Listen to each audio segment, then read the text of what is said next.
Fala pessoal, aqui é o Lucas Crosati, médico intensivista, e a gente vai falar agora sobre trauma crânioencefálico, TCE, hipertensão intracraniana e morte encefálica. Vamos dar uma olhadinha como é que cai na nossa prova do TEME. Trouxe aqui 3 questõezinhas para a gente já dar uma olhada e ficar esperto durante toda a nossa aula. Questão número 1, observe a figura a seguir e assinale a alternativa correta. Ele traz para a gente uma curva da pressão intracraniana com o tempo no monitor de DVE, no monitor de PIC. As alternativas são: o componente cardíaco corresponde à fase de contração isovolumétrica. A amplitude de P2 pode ser interpretada pela magnitude da complacência cerebral. A amplitude de P1 pode ser interpretada como a magnitude do fluxo sanguíneo cerebral.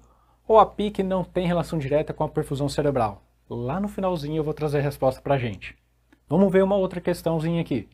Paciente vítima de TCE, na UTI a prioridade é controlar a pressão intracraniana, controlar a temperatura, manter a pressão de perfusão cerebral, a intracraniana, acima de 60, manter a PaCO2 inferior a 20. Olha que pegadinha aqui, ó, exceto. Então, vamos guardar essa questãozinha no coração. E a terceira, em relação à doação de órgãos, posso dizer que a confirmação de morte encefálica não exige exames complementares?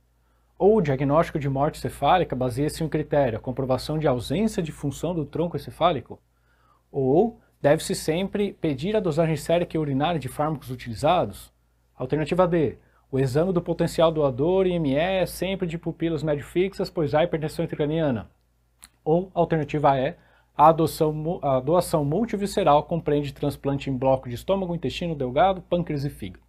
A gente vai dar uma olhadinha nesse tema, em tudo isso, e vamos falar na nossa aula dessas coisas importantes para a nossa prova, como é que a gente vê o TCE, o manejo pré-hospitalar, na emergência e na UTI, falar um pouquinho de perfusão cerebral, fisiologia, aí rapidinho só para relembrar, e também a parte de quando ela está aumentada, como é que a gente trata esse paciente na UTI e a hipertensão intracraniana propriamente dita.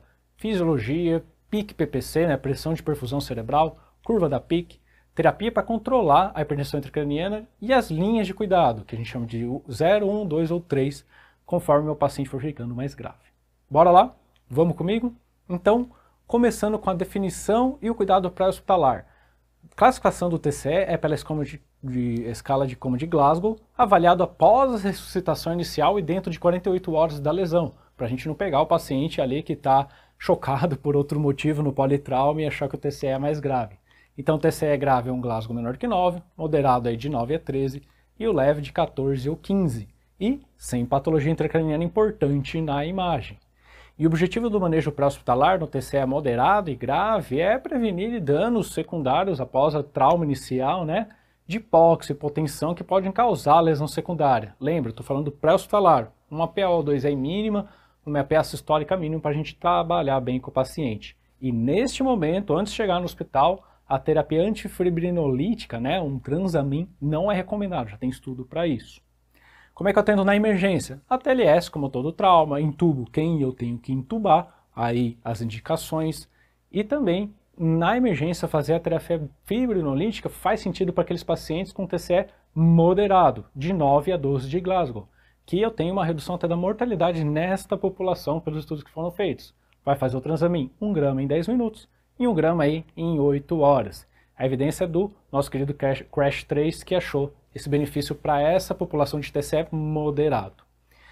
E aí, como é que eu vou manejar inicialmente esse paciente na UTI? Eu tenho que repetir essa tomografia se tem alguma coisa ali que me preocupa da parte de trauma craniano, se eu tiver, claro, uma piora neurológica, ou se sem deterioração clínica faz sentido eu repetir uma imagem até 6 horas com pacientes que tinham hematoma inicial ou para um TCE grave, para ver se não apareceu alguma coisa de novo ali, se a tomografia foi muito no início.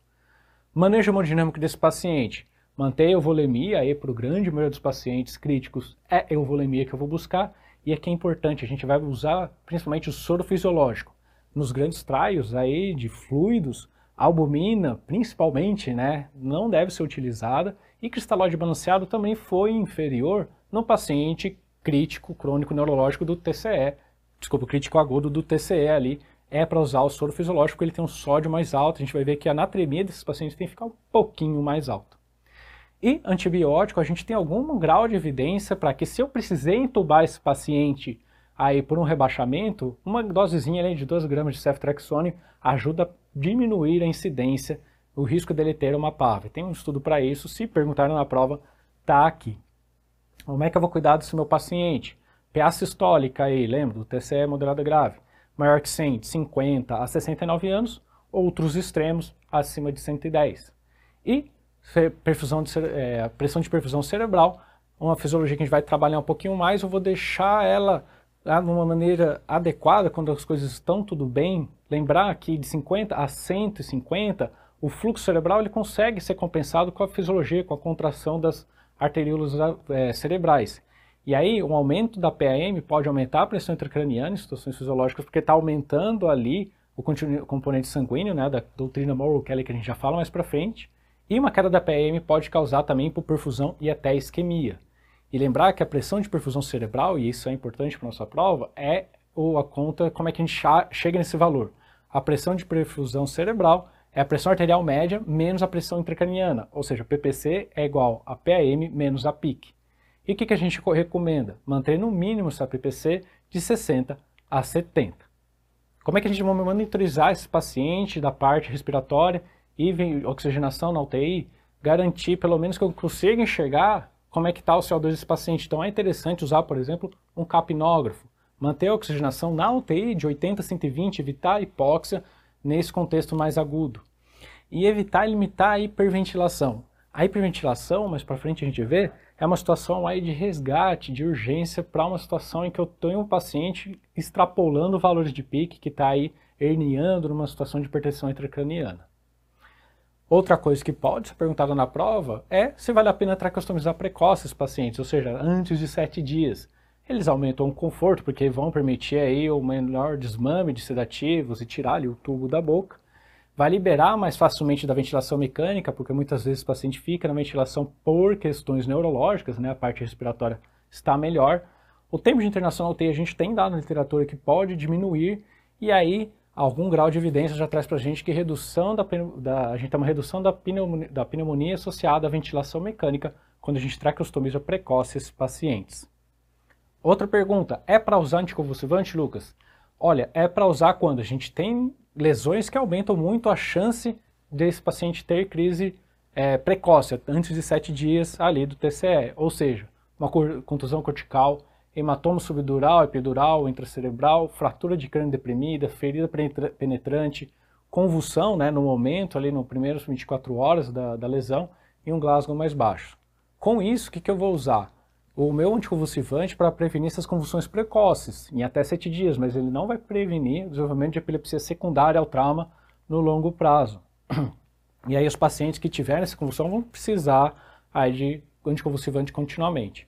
O que a gente tem de medicação de convulsivante mais disponível no nosso meio é a fenitoína, e os guidelines, né, o BTF diz que a gente deve usar até 7 dias dentro da primeira da pós-ocorrência do trauma, com dose de ataque, sim.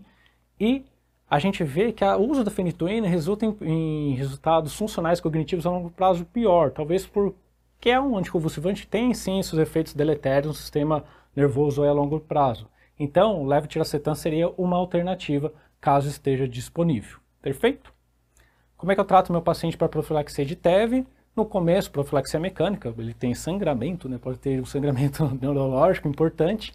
E a quimioprofilaxia, a ecoheparina, enoxa, pode ser iniciada até 24 horas de missão, se estiver tudo bem, se a lesão estiver estável e tiver imagens aí de repetição que estejam confirmados. Muitas vezes a gente pode trocar uma ideia e conversar com o neurocirurgião e dividir essa decisão. Perfeito?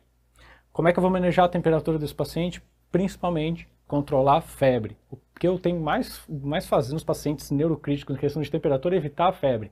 Ela sempre vai estar associada após um AVC ou uma lesão cerebral grave, né, o neurocrítico como um todo, a piores resultados. A febre pode agravar a lesão cerebral secundária, pode piorar o controle da PIC, isso tudo não é o que a gente quer. E quando que a gente vai transfundir? Quais são os limiares? A gente tem que adotar uma estratégia aí que evite essa liberal. O objetivo aqui é manter o paciente entre 7 a 8 na maioria das vezes. E se eu estiver monitorizando mais aguda aqui, com uma perfusão cerebral ali, uma PbTO2 menor do que 20, a gente olha mais para frente, eu posso considerar transfundir um pouco mais esse paciente. Uma coisa que pode acontecer nesse paciente é a hiperatividade simpática paroxística, e por aumento e descorregulação do sistema simpático e parasimpático, em que ele vai ter crise de hiperatividade num quadro de TCE grave. Até 10% dos pacientes pode ter. E vai ter episódio de hipertensão, taquicardia, taquipneia, hipertermia, diaforese, e benzodiazepínico é o primeiro linha de tratamento que pode ser realizada.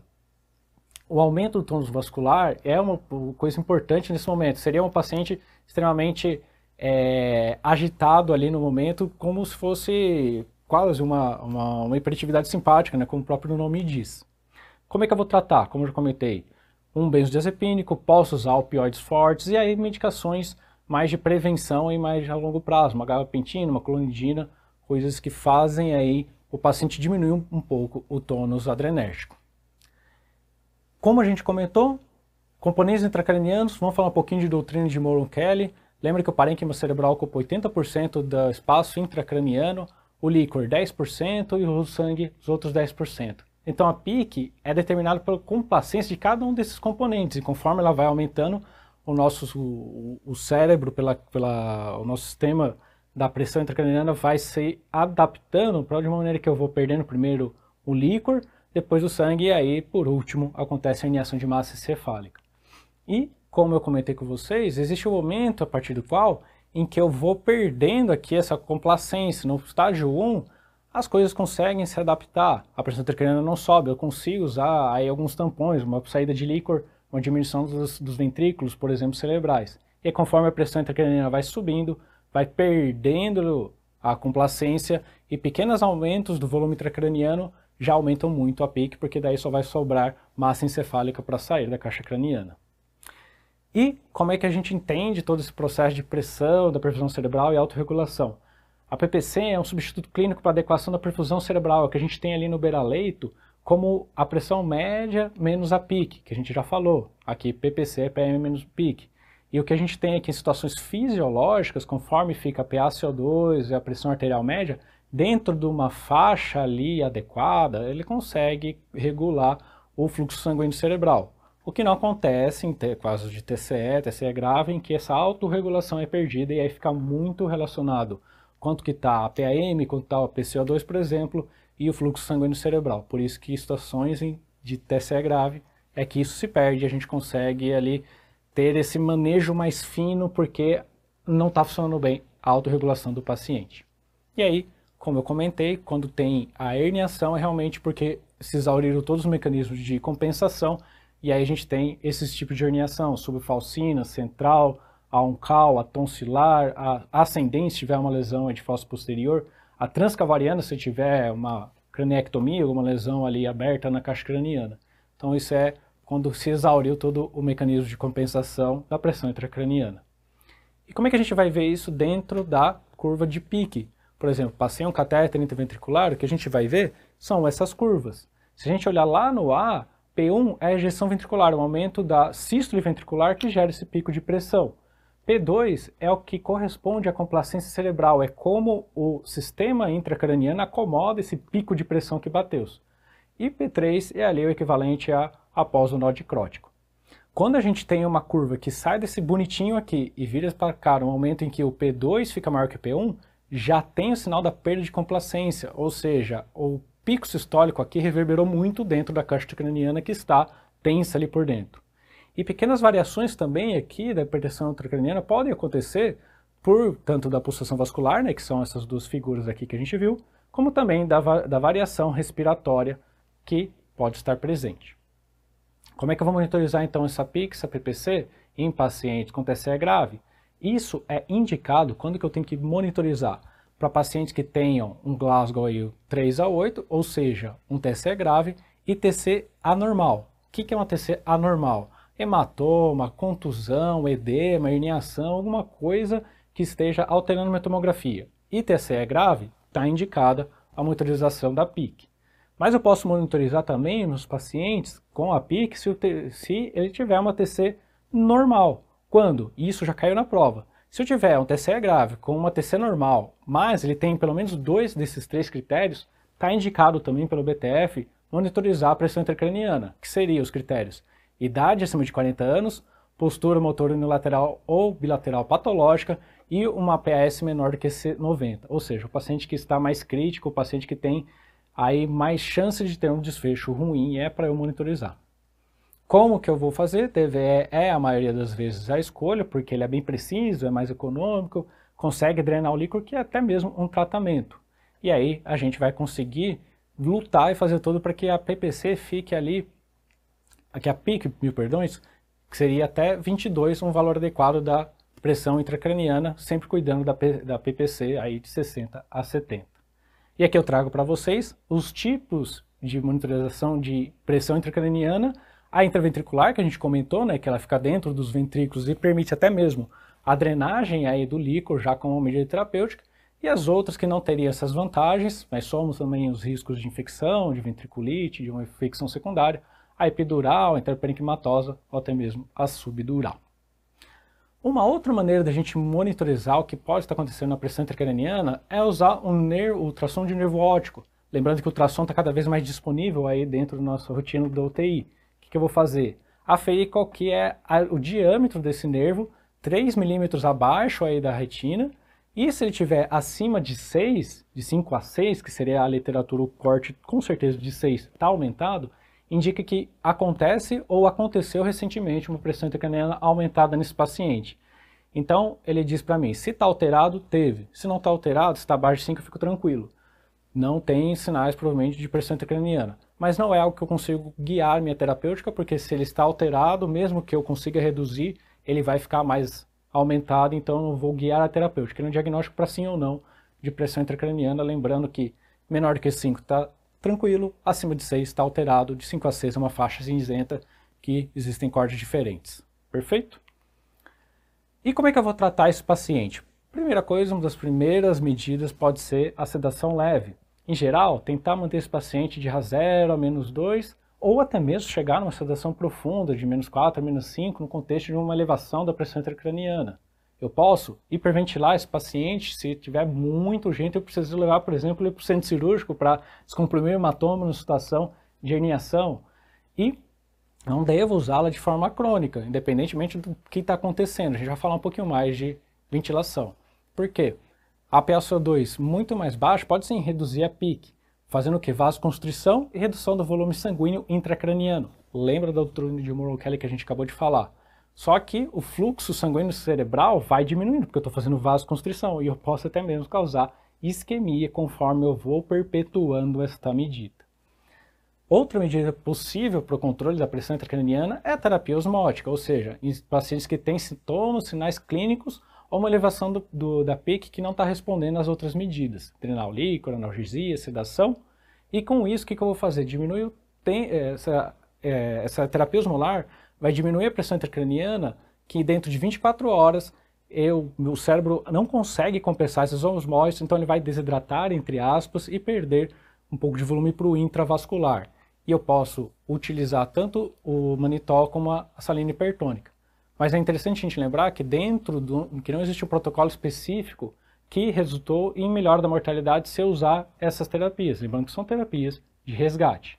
Como eu comentei, as duas possíveis são a salina hipertônica, que seria infusão NSL a 3% para manter uma atremia mais alta, pelo menos é uns 145, 155, ou o manitol, na dose de 0,25 a meio grama por quilo a cada 4, 6 horas, conforme for necessário, sempre pensando que o manitol pode, em uma situação de ruptura da barreira hematocefálica, translocar para dentro do parênquima cerebral e causar também um aumento ali dos osmoses cerebrais e também uma hipertensão secundária, além, claro, da diurese e todos os desidratação que ela pode causar. A gente sabe que, como outras medidas e até mesmo de resgate, existe a craniectomia descompressível, que assim é eficaz em controlar a PIC e uma menor mortalidade nos pacientes que até agora falharam em todas as outras medidas clínicas da terapia médica. Mas os estudos mostraram para a gente que talvez eu evite que aquele paciente que tenha um prognóstico muito ruim, que ele venha a falecer. Então, será que com a craniectomia, na verdade, eu evito de que o paciente faleça, mas ele fique em desfecho pior? Essa é uma indicação que a literatura talvez mostre para a gente. Tipos de craniectomia pode existir a profilática, que é aquela que é realizada antecipadamente para prevenir uma pique elevada, geralmente no momento que o cirurgião está tratando ali um hematoma, ele já tira e faz a cranectomia, ou secundária, que seria a terapêutica para um paciente que não está respondendo às medidas da pique. E aí, quando que ela é recomendada? Para paciente com TCE grave, com pique acima do objetivo, ou seja, aquele 22 que a gente comentou, de 1 a 12 horas aí, apesar de pelo menos 2 níveis de terapia médica que a gente já vai falar. Uma outra medida que a gente usa para nesse momento de descompensação e aí como alternativa muitas vezes à cranectomia é o coma barbitúrico, que é basicamente utilizar o tiopental, né, os barbitúricos mais disponíveis aí no nosso meio para tratar essa pique elevada e refratária às outras medidas. Lembra desses agentes, eles vão ter efeitos com diminuição da demanda metabólica cerebral, diminuição do fluxo sanguíneo, do volume sanguíneo cerebral, diminuindo toda a pressão intracraniana conforme a gente viu lá na doutrina de Moore-Kelly. E o que a gente vai precisar desses pacientes é monitorizar idealmente com EEG contínuo, porque o que a gente quer causar é o padrão de surto-supressão no eletroencefalograma. Lembrando então que essas medicações, essa medida é muito eficaz, mas com uma alta morbidade, porque tem muito efeito colateral. Primeiro deles, o exame neurológico excluído por bom tempo, pela longa meia-vida dessas medicações, prejudicando talvez uma evolução de avaliação para morte cerebral, para ME. E outros efeitos colaterais comuns, a gente vai ter hipotensão, aqui uma estabilidade hemodinâmica, iliodinâmica, má depuração do muco pulmonar, favorecendo a ocorrência de PAV, hipocalemia e outros distúrbios aí que ficam atrapalhando a vida do paciente nesse momento, como a hipocalemia, como eu comentei com vocês. Hipotermia terapêutica, não estou falando de evitar febre, mas sim baixar a pique do paciente com hipotermia, que antes, até uns 10, 15 anos atrás, era uma medida muito mais realizada, hoje é uma medida que carece de melhor comprovação, porque a gente já teve uns estudos aí mais neutros nos últimos tempos. Então a faixa de temperatura para hipotermia seria manter de 32 até 34, peço desculpas, aqui seria 24 até 34 graus Celsius. E aí, Lucas, como é que eu organizo tudo isso que você falou, como é que a gente organiza todas essas medidas para eu organizar na minha cabeça como é colocar na prova o cuidado do paciente? É o que a gente chama de linhas de cuidados, que a gente vai da linha 0 até a linha 3, que é sempre usando a menor possível, a menor quantidade de medidas possível para manter esse paciente controlado, com a pressão intracraniana controlada, ele menor do que 22, uma PPC de 60 a 70, revisando sempre as medidas anteriores, se está tudo certo, antes de subir uma linha. Nossa, será que eu vou ter que craniectomizar meu paciente de cara? Não, primeiro revise todas as medidas mais básicas antes de chegar nessa medida mais de terceira linha, por exemplo. E sempre considerar fazer uma TC de crânio para pesquisar diferenciais. Pô, será que meu paciente está descontrolando a pressão intracraniana porque surgiu um hematoma novo e aí ele precisa de uma cirurgia de evacuação do hematoma e não de um coma barbitúrico, por exemplo?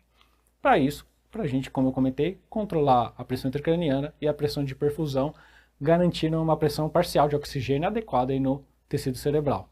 Nível 0, primeira coisa, intubar o paciente, intubação endotraqueal, ventilação mecânica, manter uma elevação de cabeceira aí pelo menos de 30 a 45 graus, garantir que ele não tenha febre, como comentei, é o mais importante, garantir uma normo-oxemia dele, pelo menos aí acima de 70, lembra que os guidelines falam de 80 a 120, e passar para o nível 1 se for necessário, usando sedação e analgesia, controle de dor e controle de agitação para um RAS-alvo aí de 0 a -2.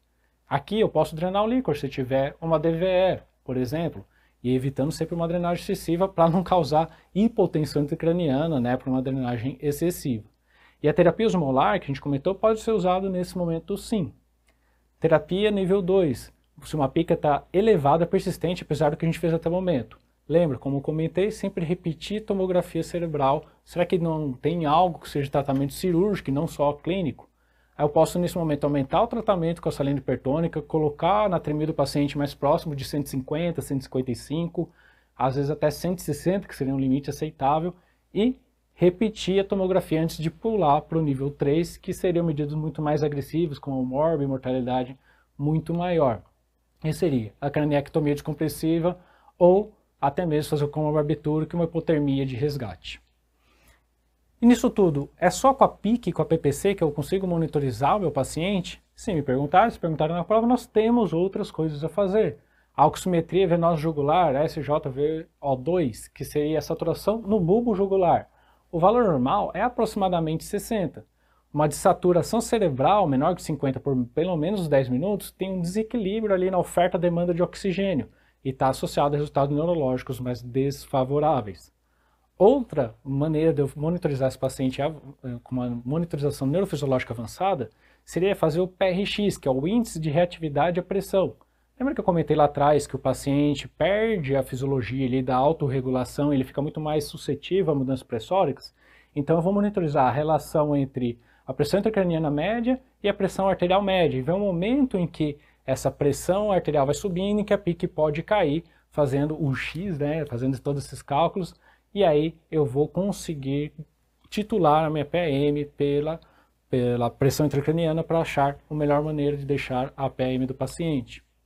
Uma outra coisa que a gente pode utilizar é monitorizar a tensão de oxigênio no tecido cerebral, a PbTO2, que seria por eletrodo de oxigênio intraparenquimatoso. Eu tenho que ver no parênquima como é que está a tensão do oxigênio. Um valor normal é acima de 20 e a duração de profundidade abaixo de 15 milímetros por mais tempo, né? Quanto mais tempo eu fico ali com valores não aceitáveis, tanto da tensão de oxigênio como das PPC, da PIC, quanto mais eu vou acumulando tempo de valores não desejados, eu vou piorando o prognóstico do meu paciente. E uma outra maneira de fazer essa monitorização seria por microdiálise cerebral, que é colocar uma sonda intraparenquimatosa, muito parecida com a PbTO2, em que eu vou ver glicose, lactato, piruvato, glutamato extracelulares. E aí uma razão de lactato pelo glutamato acima de 25 a 40 tem um metabolismo anaeróbio aumentado, que pode ser uma lesão secundária acontecendo ali, se perpetuando. Meu paciente estaria com muito metabolismo anaeróbio cerebral. Coisa importante, se me perguntarem qual que é a grande maior evidência para não se fazer no TCE, pelo BTF, é não usar corticoide, aumenta a mortalidade, aumenta a infecção. Então no TCE não se usa nenhum tipo de corticoide para tratamento de pressão intracraniana. Se a gente for falar de prognóstico, mortalidade e resultado funcional dos pacientes em TCE graves, o período de suporte minimamente adequado para esses pacientes na literatura é de 2 semanas, porque essa melhora neurológica pode acontecer até mais para frente, indicando um bom prognóstico além desse período. Então, pelo menos 2 semanas, às vezes meses aí que a gente vai ter que aguardar. E pensando nesse mais longo prazo, existe algum grau de evidência para a gente usar a amantadina nos pacientes que ficam ali no estado de vigília responsiva, né, o estado vegetativo, no pós-TCE grave aí de 4 a 16 semanas após o evento. Ela aceleraria a recuperação funcional e diminuiria a incapacidade nesse processo de recuperação. Vamos então agora falar de morte encefálica. Determinação da morte encefálica, eu tenho que pensar em pré-requisitos no processo e no resultado final. Vamos começar pelos pré-requisitos. Seria existir uma lesão encefálica irreversível de causa conhecida que induza ao coma. E o diagnóstico dessa lesão tem que ser confirmado por um exame de imagem, uma tomografia, por exemplo, aí demonstrando uma HCA traumática, um hematoma intraparenquimatoso, um edema cerebral difuso, tem que ter essa imagem que explique a causa da morte encefálica. O período de observação e tratamento, no mínimo em ambiente hospitalar, de 6 horas é o preconizado pelo nosso protocolo do CFM, que é a última atualização de 2017. Mas se a causa for encefalopatia hipóxico-isquêmica, ou seja, pós-PCR, eu tenho que aguardar 24 horas após tratamento ou até mesmo após o reaquecimento se eu usei hipotermia terapêutica nesse paciente. Então, falando de temperatura, a hipotermia é um fator confundidor na determinação da ME. Os reflexos do tronco podem desaparecer se a temperatura ficar muito baixa, ali menor do que 32 graus Celsius. Então, no protocolo, o paciente tem que estar com temperatura, idealmente, central, esofágica, vesical, retal, acima dos 35 graus, antes de iniciar o protocolo de ME. Distúrbios eletrolíticos. Podem impactar no diagnóstico da ME, sim. Por exemplo, a hipernatremia, valores ureia muito elevados podem sim alterar o quadro clínico do paciente? Podem. Mas é claro também que o paciente, por exemplo, em ME pode fazer diabetes insípidos, fazer distúrbio do sódio muito intenso, e aí a gente tem que registrar no prontuário que isso é uma consequência da morte da ME e não a causa do quadro clínico como um todo, e avaliando o caso junto com a OPO, responsável pelo meu serviço, fechar esse protocolo e dar seguimento a ele, sempre registrando no prontuário. O uso de fármacos depressores e bloqueadores neuromusculares. Em pacientes com função renal e hepática normal, que não tiverem hipotermia terapêutica, eu tenho que aguardar pelo menos 4 a 5 meia-vidas desses fármacos antes de iniciar os protocolos para determinação de ME. Nos pacientes que eu tenho algum desses problemas, ou até mesmo em suspeita de intoxicação exógena, é mais seguro aguardar mais tempo, mais do que 4 ou 5 meias-vidas nesses pacientes, para que eu tenha uma segurança de que não é algo farmacológico. Trago aqui rapidinho, a gente não precisa de cara decorar todas as medicações, os sedativos, os outros depressores do sistema nervoso central, mas para a gente ter uma ideia de como o diazepam é mais longo, de como o fenobarbital, né, é uma medicação que fica por mais tempo agindo, e na UTI, o que a gente geralmente usa, tem meia-vida mais curta, isso sempre pensando em paciente que tem função renal e hepática normais. Perfeito? Segundo passo, exame clínico. Eu tenho que garantir que o meu paciente esteja num estado de coma não perceptivo, o famoso Glasgow 3T. O paciente está com uma inconsciência permanente e não tem resposta supraespiar a qualquer tipo de estímulo doloroso intenso. Atitude de cerebração, de corticação, assim, então vão invalidar o diagnóstico de ME. Lembrando que reflexos movimentos da atividade medular, como tendinose profundo, movimentos de membros, epistótomo, flexão de tronco, abdução e elevação de ombros, sudorese, taquicardia, até mesmo movimentos de Lázaro, né, que são conhecidos clinicamente, pode ocorrer simultaneamente pela estimulação da medula e aí não seria o sistema nervoso central. Não vai invalidar a determinação da morte encefálica. Então como é que a gente vai testar o tronco cerebral desse paciente? De cima para baixo, pensando em todos os reflexos que vão testar o mesencéfalo, a ponte e o bulbo. O primeiro é o reflexo fotomotor.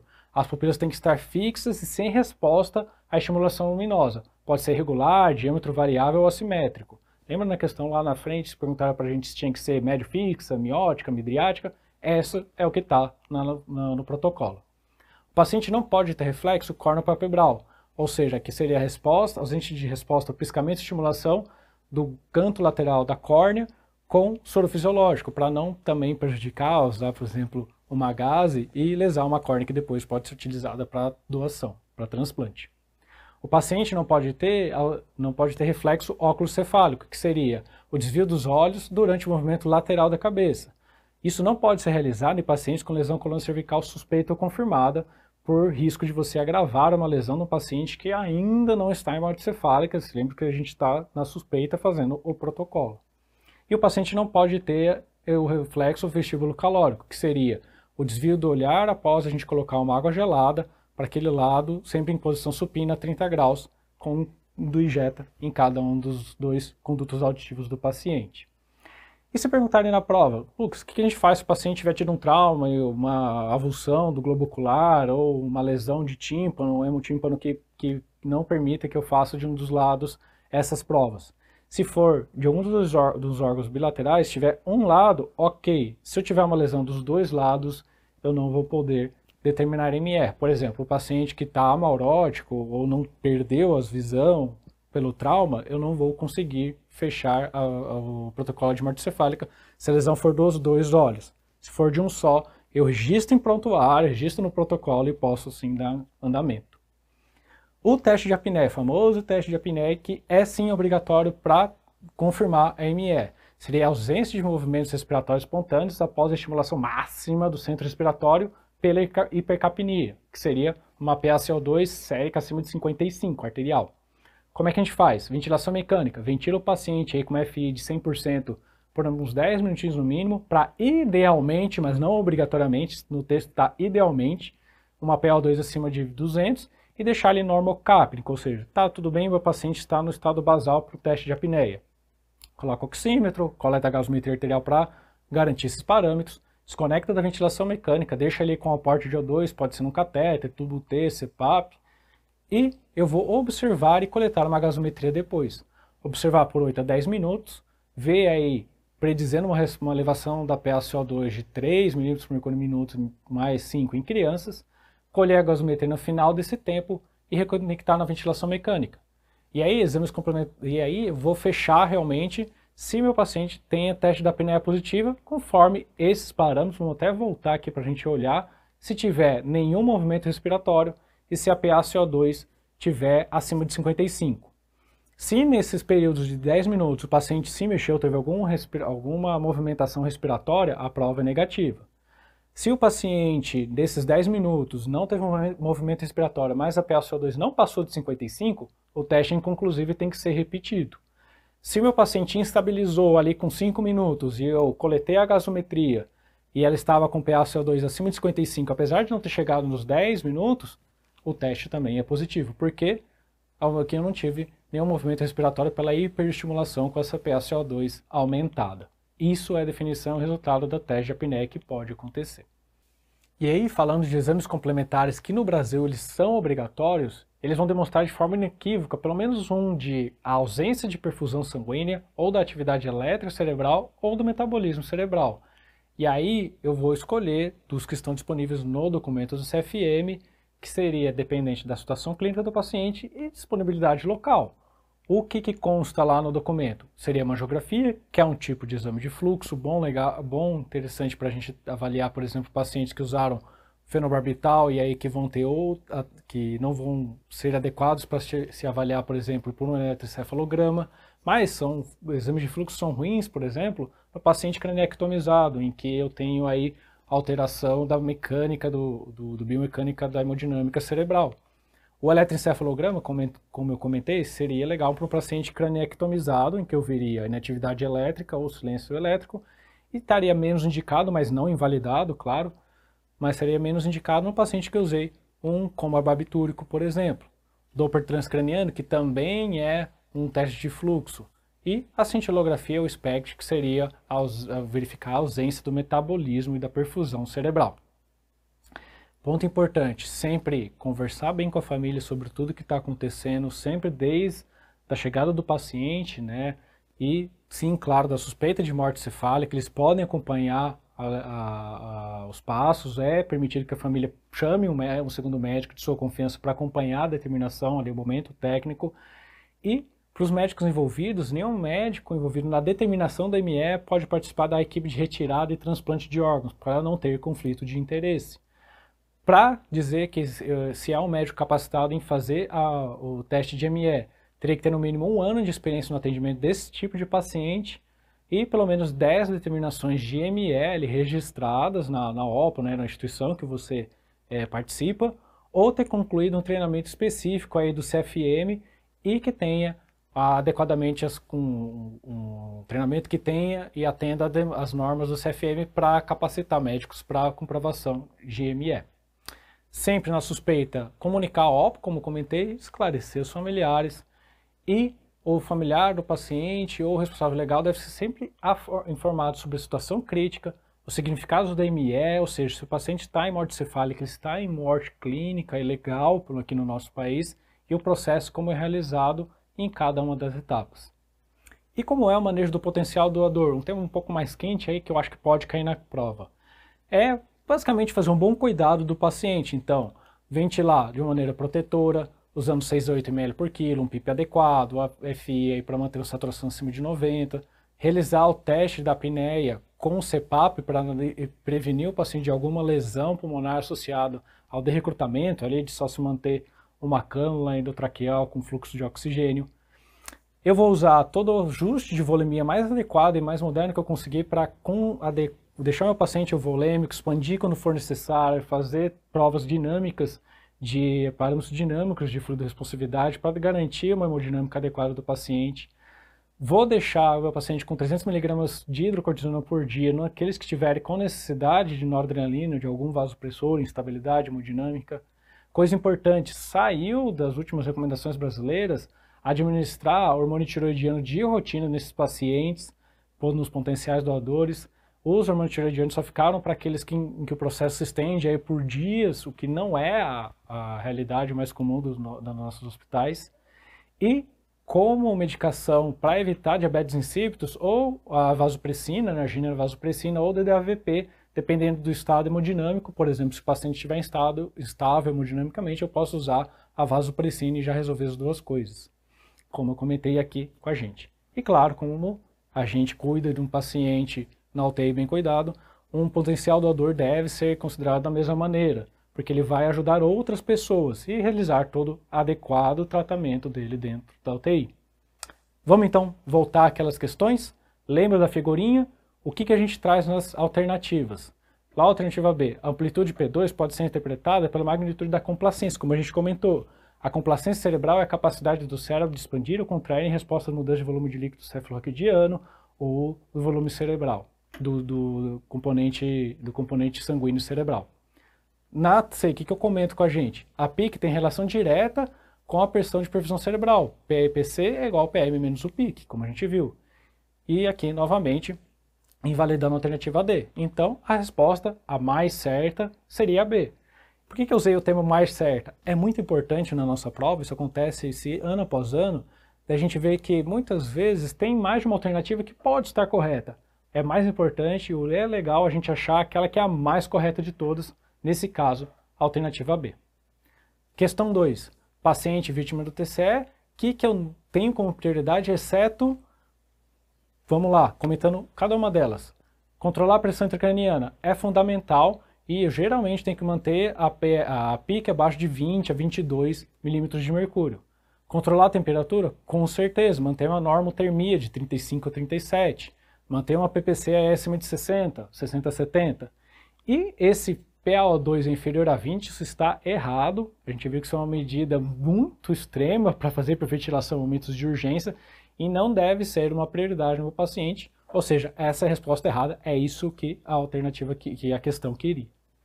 E nessa nossa última questão relacionada à doação de órgãos, a doação multivisceral, eu deixei para trazer essa informação neste momento da aula, realmente corresponde a fazer transplantes de multi-órgãos relacionados a estômago, intestino delgado, pâncreas e fígado. Perfeito? Muito obrigado, gente. Era isso que eu queria trazer hoje.